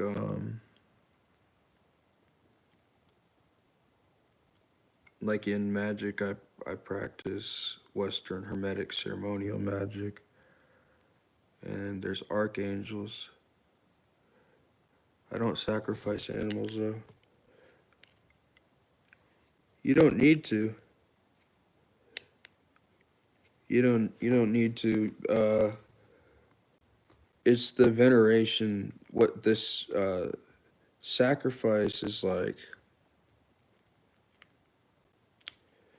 offering like your last cigarette to the spirit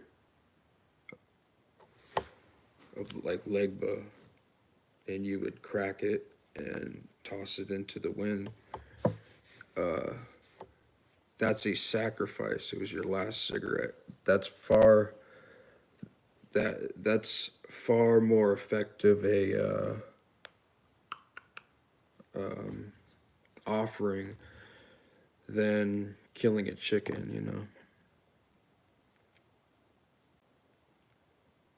Oh, cool. All right. Sick. Yeah. I don't. I don't sacrifice animals or anything. to anything. I never have.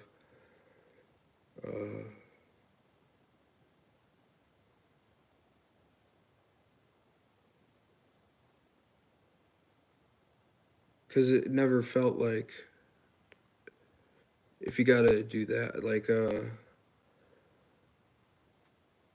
I felt like making an offering out of corresponding things to the Spirit was always, if you put time into something, you like put time in it. I saw it said Gabriel and Uriel and Michael are my best friends. So beautiful and amazing. You know, Raphael is my kind of spirit that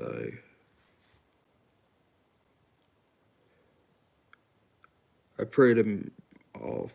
I pray to all four of them every day, including Metatron and Sandalphon. Those are two more angels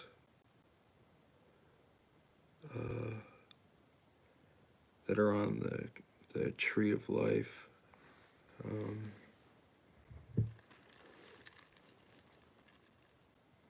Metatron is Enoch.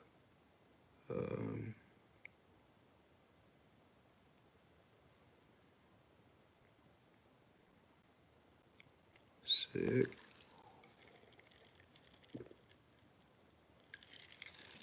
I'm married to Uriel.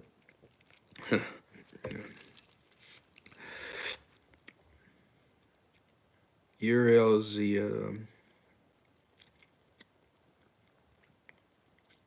archangel of the earth element, and like physicality.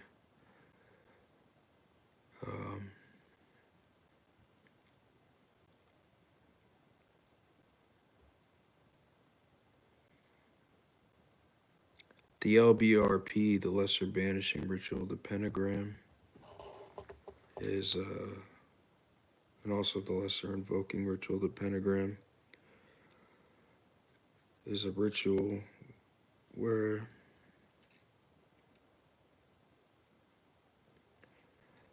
you invoke,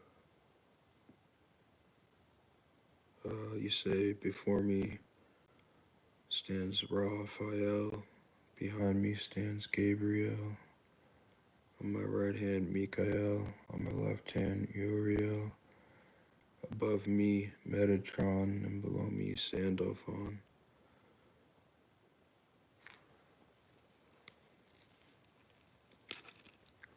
And it's an invocation. You vibrate the names of the archangels.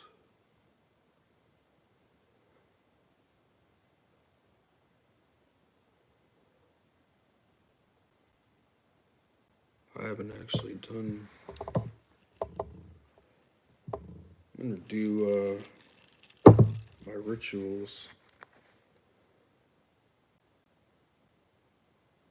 I haven't done them today.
Vige Bura, Vige Dula, Leolam,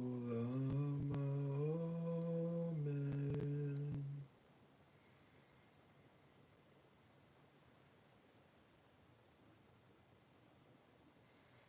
I, Ignis Natura Renovator Integra, the fire nature is perfectly renewed.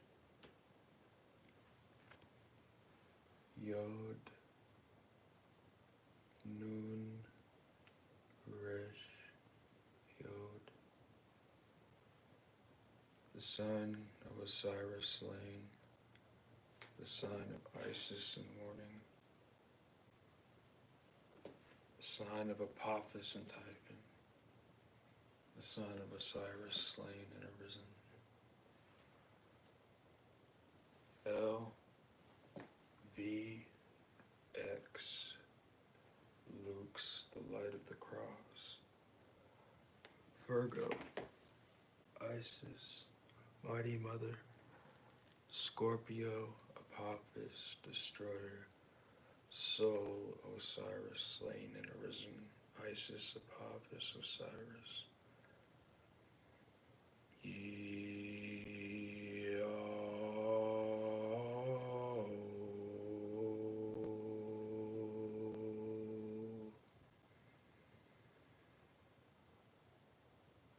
May the divine light descend.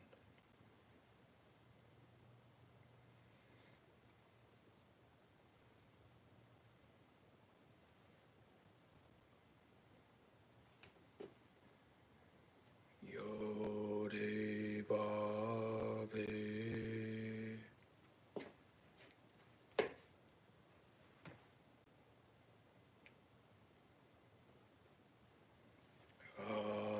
Ararita.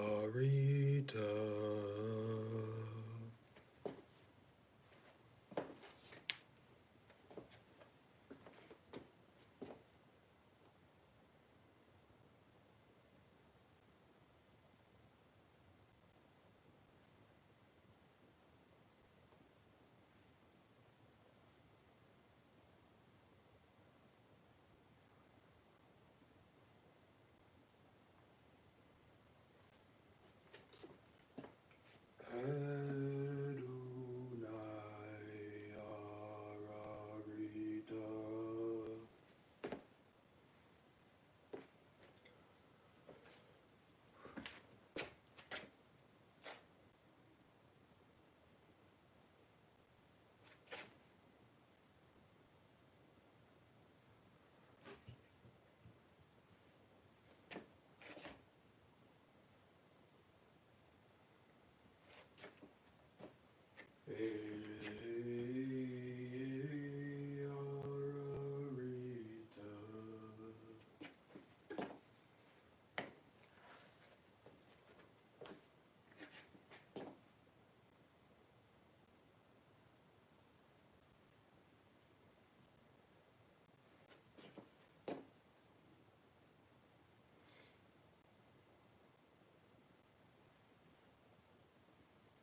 Agila Ararita.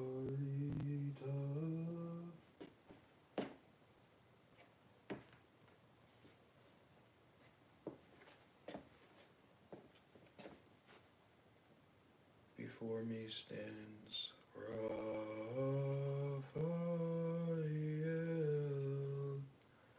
behind me Gabriel,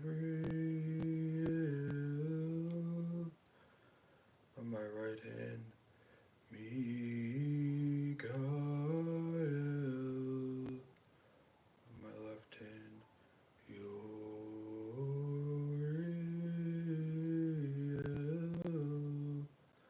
above me Metatron, below me Sandalphon, for about me flames the pentagrams, and within me shines the six-rayed star.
I,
Ignis Natura Renovator Integra.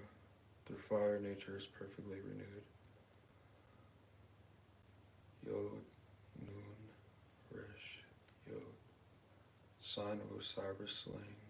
The sign of Isis in mourning. The sign of Apophis and Typhon. The sign of Osiris slain and arisen.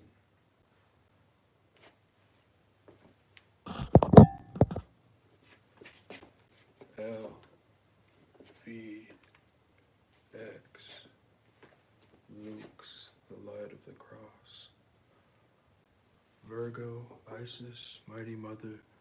Scorpio, Apophis, destroyer. Sol, Osiris, slain and arisen. Isis, Apophis, Osiris.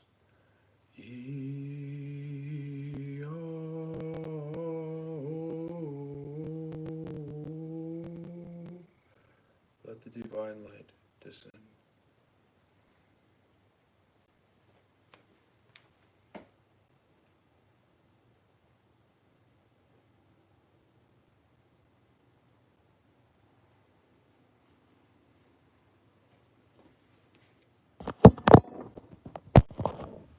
So that was the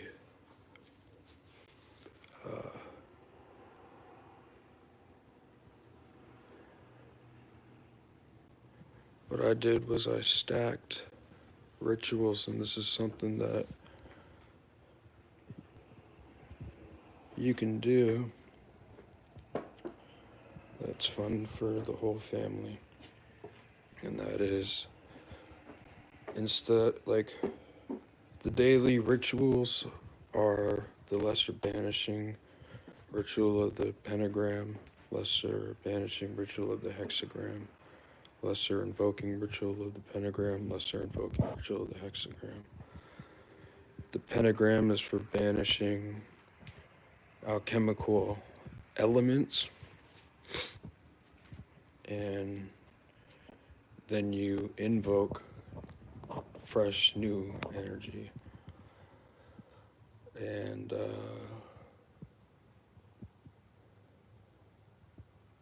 it's called the microcosm.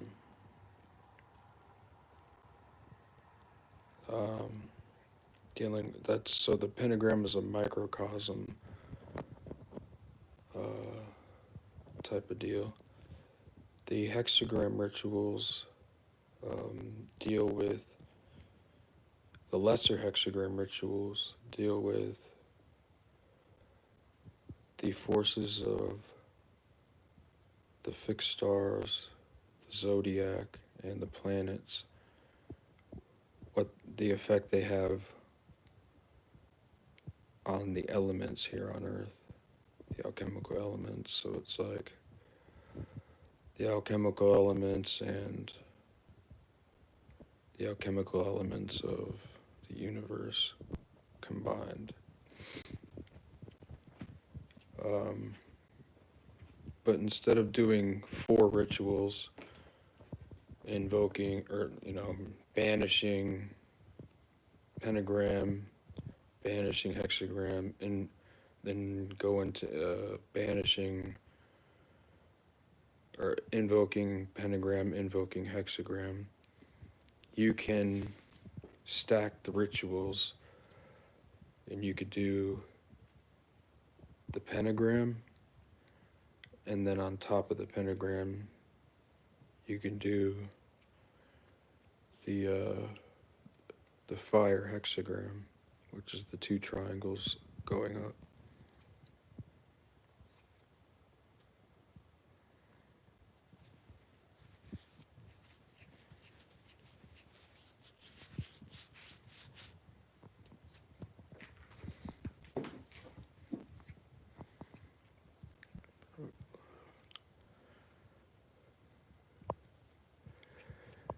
So you can stack the rituals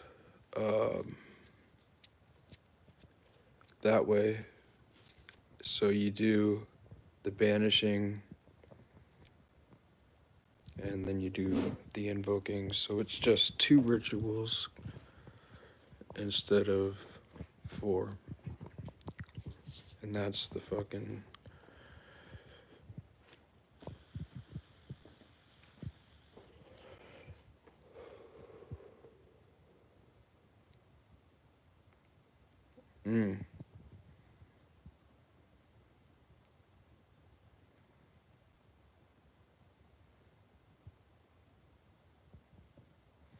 You know what?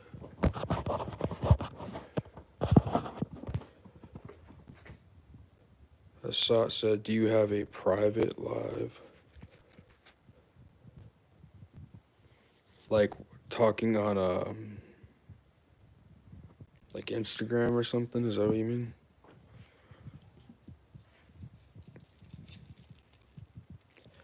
Anyways, I fucked that up with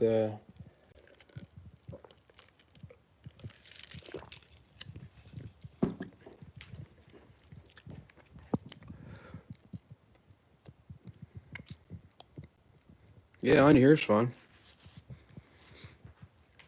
But I don't want to mislead anybody. This is how if you're gonna stack the rituals.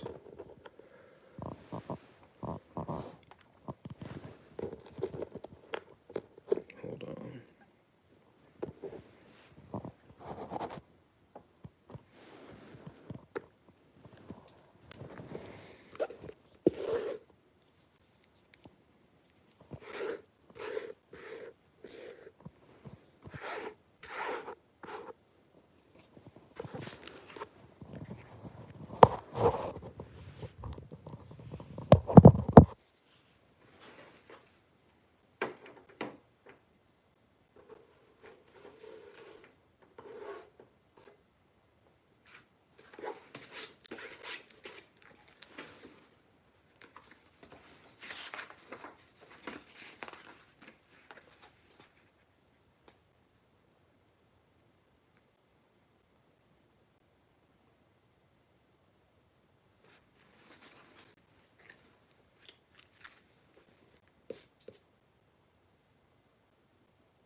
What up, Polaris? Send the link. Oh. Shit.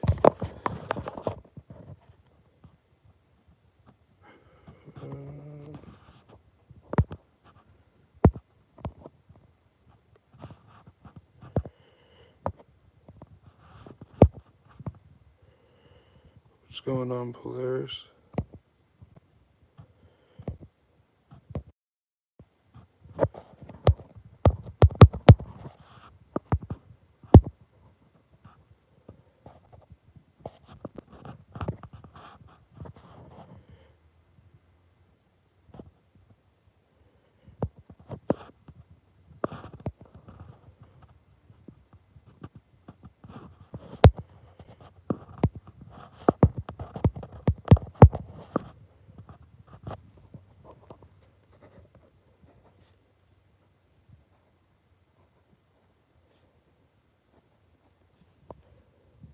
Be right back, guys. I'll be right back.